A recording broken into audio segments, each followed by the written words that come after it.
Let's turn first to the problem of too many in jails and prisons. The nation's prison and jail population has more than quadrupled since 1980. With less than 5% of the world's population, the United States has nearly a quarter of the world's prison and jail population. According to a recent Washington Post article, approximately 1 in 100 adults in America are behind bars. The cost is great to house this many prisoners, but even greater in the loss of potential earnings power, higher unemployment rates, and damage to the families of the incarcerated. Moreover, we are using jails to house too many of our mentally ill, rather than providing effective medical treatment and care. For the world's leading democracy, this silent blight of over-incarceration is not just wrong, but a national scandal.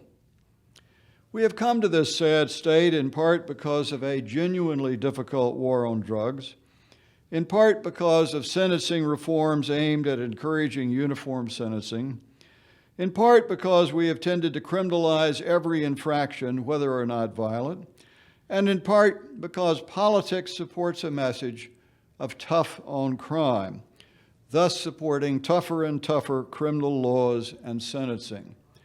But what is really needed are more effective policies in preventing crime. We are also much overdue for a national commission to review the sentencing guidelines for nonviolent offenses to make sentences more appropriate for the crime. But the problem goes beyond sentencing and more effective crime prevention. We have made one nonviolent offense after another subject to criminal penalties. Literally, we have piled law upon law and embellished them with criminal sanctions and prison terms. This excessive criminalization, too, should be reviewed in light of penalties other than incarceration and sanctioning approaches other than criminalization. Did the nation really benefit from putting Martha Stewart in jail at enormous cost to the taxpayer of the United States rather than simply levering a large fine against her? Did the criminal charge against the accounting firm Arthur Andersen, a corporation rather than a person, serve the national interest when it destroyed one of the big 5 American accounting firms in 2002, putting over 80,000 innocent employees out of work for the asserted abuse by a few in their accounting for the bankrupt Enron Corporation? Would a substantial fine or license suspension of the individuals involved, as opposed to a corporate criminal sanction, have been more in the national interest? Have we applied criminal sanctions too broadly to the business world? Texas and other states, along with many other countries in the world, are exploring alternatives to lengthy incarceration. Some of these approaches seem to be working well. A national criminal justice review should be looking carefully at all of these issues: more effective policies in preventing crime, sentencing reform, overcriminalization, better alternatives for those needing psychiatric care, and alternatives to lengthy jail sentences. Importantly, however, as we seek to reduce prison populations, our reform should not generate greater problems than it solves. Particularly, it is important that in dealing with repeat nonviolent offenders, we not lose the option of their being required to do jail time. We do not want to make committing nonviolent crimes, however repeat, a get-out-of-jail card. Although not addressed here, there are many other areas of the criminal justice system in need of reform.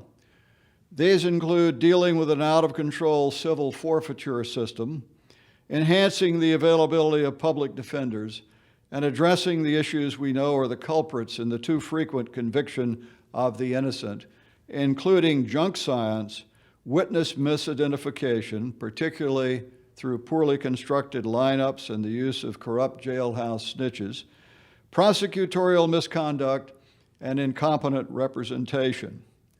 The paper by Harry R. Marshall, Jr., a former senior legal advisor in the criminal division of the United States Justice Department explores a range of these issues with a focus on reducing prison populations.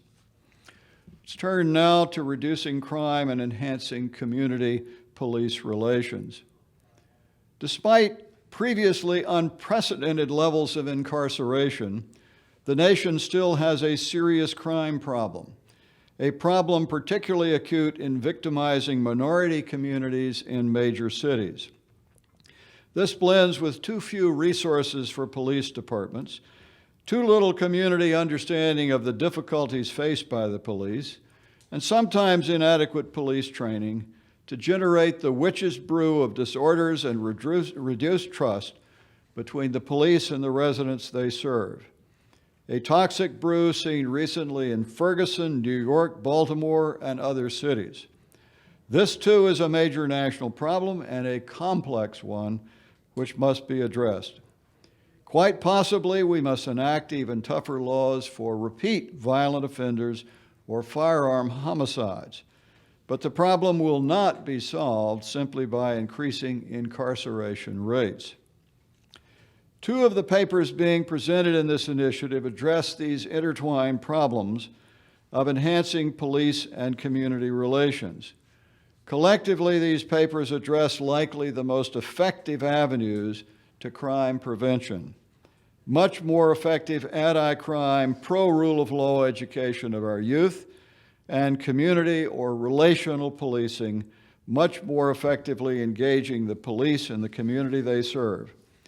The first paper is the paper by Dr. Roy S. Godson on education against crime, fostering culture supportive of the rule of law. If we are able to better instill an anti-crime message in our public schools, a message rooted in powerful information about the cost to the perpetrator, the victim, the city, minority communities, and society in general, we would be reaching the most important point for crime control. That is the belief system, the mind of the individual. Dr. Godson has pioneered the teaching of these innovative programs around the world. They deserve a trial in America. The second paper, that by Chief Timothy J. Longo, Sr., the nationally respected Chief of Police of Charlottesville, Virginia, addresses relational policing, a title the Chief believes better addresses needed engagement than community policing. Chief Longo's paper addresses how greater police involvement directly with residents in a community can both assist the police and lead to safer communities. More effective policing will likely require higher police budgets for more old-fashioned walking the beat, a police presence contributing to direct deterrence of crime as well as better police-community relations, more police, better salaries for police, community youth programs run by the police, greater police training, particularly in settings involving potential use of deadly force, and other modalities of engendering greater interaction and greater trust between the police and the community which they protect, as well as greater visible deterrence against crime. But the reduction in crime and enhanced respect for the police and the rule of law more broadly just make it a bargain, whatever the cost. While such programs are not new in America, their adoption on a larger scale could make a difference. This enhanced relational policing, too, deserves a try. Let's turn now to strengthening the judiciary and problems in the criminal justice system leading, unfortunately, to the too frequent conviction of the innocent. The courts are a crucial fundament of our rule of law democracy. We rightly believe that America has a criminal justice system rooted in fundamental protections for the accused. For the most part, that is the case. Recent investigations, however, many triggered by newer DNA science, have demonstrated too many times where the innocent have been convicted. A review of these cases shows that most relate to issues of witness identification, junk science, incompetent representation, or overzealous prosecution at the trial level.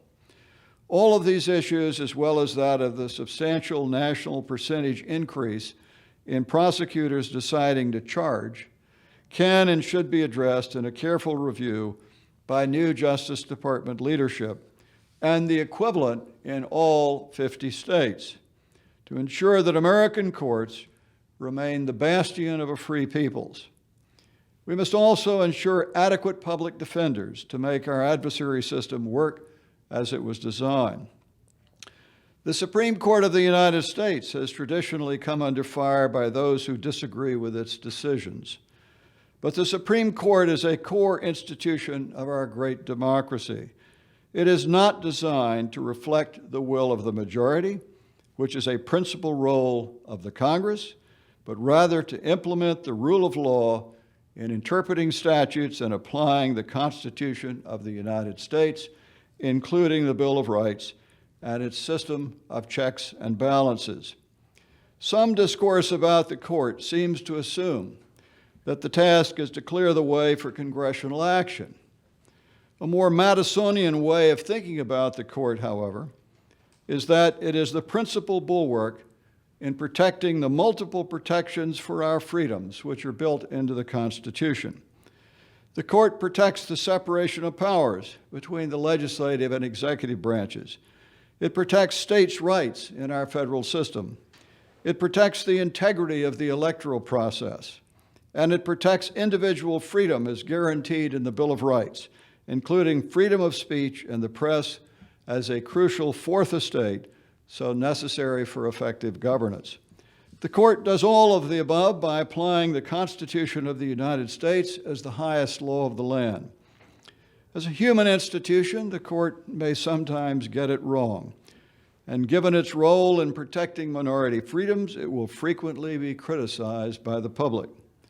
But the alternative to the court is a Westminster-style democracy without the checks and balances which remained the genius of our Constitution. Finally, a brief introductory remark about the paper on right-sizing government and enhancing government functioning. Americans should start each day thankful for the genius of James Madison and the other founders of this great nation. But America does have governance problems. The most serious is controlling fiscal irresponsibility.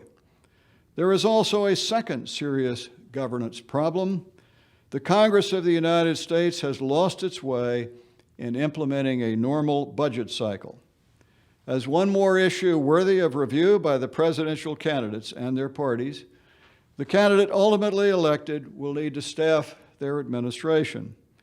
Getting the right team, and surely that means nothing less today than the A-team, will be difficult. Increasingly, we have adopted so many conflict of interest, disclosure, and pre-clearance laws that it is harder to get the A-team to agree to serve.